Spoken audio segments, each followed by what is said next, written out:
there, my name is Wangari the Storyteller, and I am at the Textbook Center, and I have chosen a book for today's story time.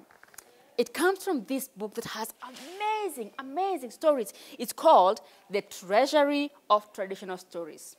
That should tell you just how beautiful stories are found in this book. You know, it's treasure of stories. And today's story is an interesting one.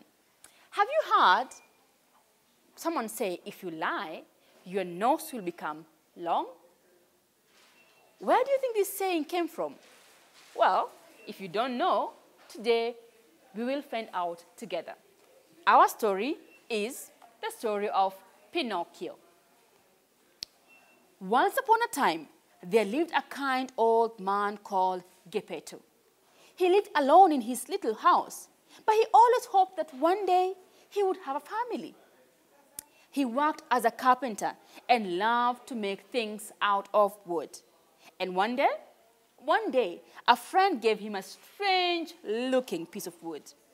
"I will make a wonderful puppet out of this wood," Geppetto decided. And he set to work right away. First, he made a head and gave it hair. Then, he made the eyes, the nose, and the mouth. And to his astonishment, the puppet almost seemed to come alive. Yes, the eyes began to blink, and the nose began to twitch, and the mouth to grin and smile. Can you imagine that? But nothing could stop Geppetto from finishing his puppet.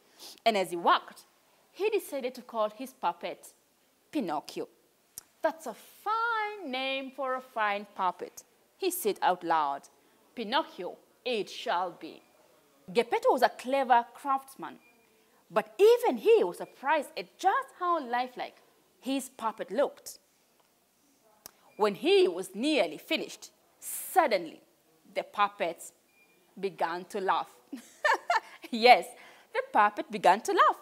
And then he jumped from Geppetto's knee, snatching the wig off the old man's head and dancing around the room with it. I love Pinocchio already. He is a mischievous puppet. Pinocchio was truly naughty, cheeky, but Geppetto loved him dearly. Because he had no money, he even sold his coat to pay for Pinocchio to go to school. But on his way to school, Pinocchio spotted a puppet theater, and he used the money to buy himself a ticket.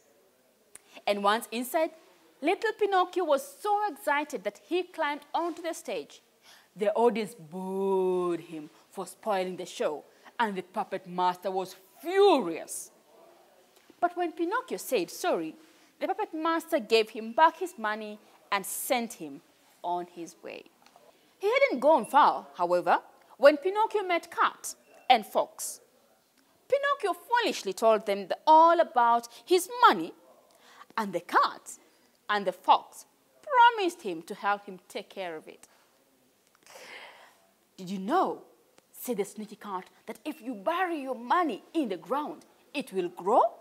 "Ah, yeah, and in the morning when you wake up, you will be rich," added the fox. Do you think that's true? That if you bury money in the ground, it will grow? It's not. Pinocchio thought that this sounded like a great idea, and when he had buried his money, he lay down to rest and waited for his money to grow. When he woke up, he found himself tied to a branch, and Cat and Fox and his money were all gone. Of course, he had been tricked. But luckily for Pinocchio, the beautiful blue fairy found him and took pity on him. She took him with her to her little house and nursed him better with her magic. But Pinocchio began to lie. He began to tell untrue stories about himself. And so the blue fairy put a spell on his nose, so it grew twice as long and orange like a carrot. "The more you tell untruths, the more your nose will grow," said the blue fairy. Pinocchio promised to be good, and his nose went back to normal. And unfortunately, Pinocchio could not keep his promise, so he ran away. When at last he returned to the little house, Pinocchio found a white gravestone in the garden which read, "The blue fairy lies here. She waited in vain for her little wooden puppet to come back to her."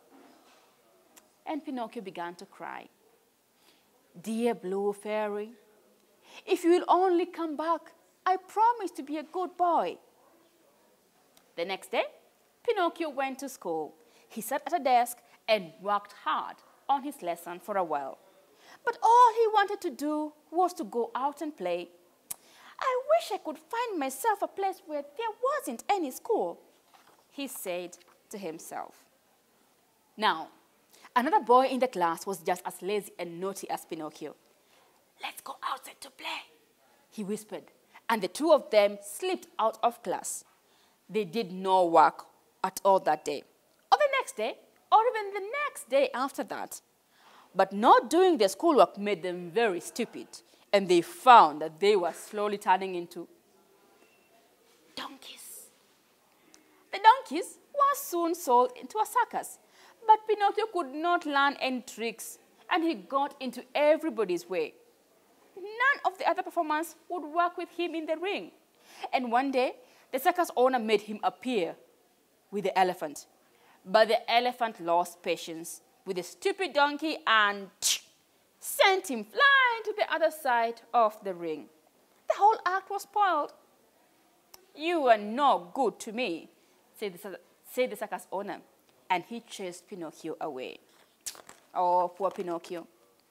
Poor Pinocchio ran for his life, but the angry circus owner chased him until Pinocchio fell over a cliff and into the sea. And as soon as Pinocchio touched the water, a strange thing happened to him. It changed him back into a wooden puppet again. Watching him from a rock was a goat with beautiful blue hair like his old friend the blue fairy. But Pinocchio was swallowed by a huge shark before he could reach it. "If only I had kept my promise to the kind blue fairy," he thought as he began to explore inside the shark. "I will never see her again now." And then he remembered old Geppetto who had made him. Oh, he sold his coat so that he could send me to school. And what did I do? I ran away and he never saw me again. Pinocchio felt so ashamed. As he wandered through the shark's dark body, he thought he heard a voice calling for help. And who should it be but his dear father, Geppetto? The old man cried with joy at the sight of his wooden little puppet. "I was swallowed up by this monster fish too," he said to Pinocchio. "I went to the sea to look for you, but my boat sank in a storm." For the first time in his life, Pinocchio felt brave and confident. "I will save you somehow, father," he vowed. And as he spoke, the shark gave a great fishy sneeze. Achoo! And they found themselves shooting upwards through the air. And suddenly, splash, they both landed in the sea. "Save yourself, my dear boy," Geppetto said. "I cannot swim." "Climb on my back, father. The shore is not far," Pinocchio said. And Pinocchio swam bravely towards the shore. But all too soon, he began to grow tired. He was swimming desperately, using up all his strength. And just then, who do you think he saw? He saw the beautiful little goat with the blue hair again. And the sight of the goat on the rocks gave the little puppet fresh strength, and he reached the shore safely, with Geppetto still clinging on his back. They were overjoyed when finally they reached home. "I'll never leave you again," Pinocchio promised with all his heart. And just then, the blue fairy appeared in the room. "Geppetto," she said softly, "I come to give you a proper son, a real live boy with a heart of gold." And suddenly, Pinocchio was no longer a little wooden puppet. Pinocchio and Geppetto lived together for many, many years. Pinocchio brought great happiness to the old man, who felt that his dream of having a family had finally come true. And Pinocchio was happy too. His loving heart and his kind nature brought him many friends. Would you believe it if I told you that I was once a little wooden puppet? He said to his best friend as they walked home from school one day. His friend laughed and laughed and told him not to be very silly.